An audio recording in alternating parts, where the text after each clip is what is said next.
బంగారం అంటే ఎవరికి ఇష్టం ఉండదు చెప్పండి. సామాన్యుల నుంచి సంపన్నుల వరకు బంగారాన్ని అందరూ ఎంతో ఇష్టపడుతూ ఉంటారు. ఈ క్రమంలోనే తమ తమ స్తోమతకు తగ్గినట్లుగా ఎంతో కొంత బంగారాన్ని కొంటూనే ఉంటారు. ఇక పెళ్ళిళ్ళు, పండగలు, శుభకార్యాలు అయితే చెప్పనక్కర్లేదు.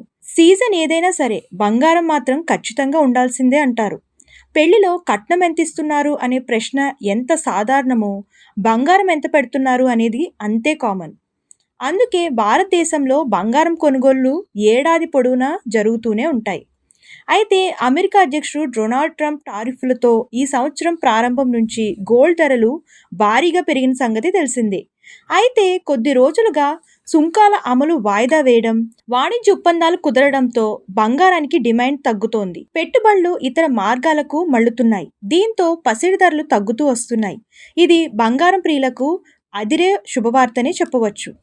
ఇక హైదరాబాద్ నగరంలో బంగారం ధరలు క్రమంగా పడిపోతున్నాయి.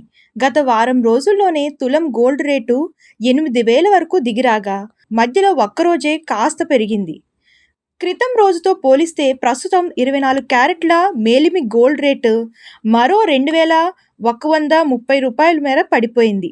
దీంతో 10 గ్రాముల బంగారం రేటు 93,930గా ఉండగా, ఇక 22 క్యారెట్ల ఆభరణాల గోల్డ్ రేటు 1,950 తగ్గి తులం ధర 86,100 వద్ద కొనసాగుతుంది. అలాగే మరో 1,000 రూపాయలు తగ్గిన వెండి ధర 1,08,000 వద్ద కొనసాగుతుంది.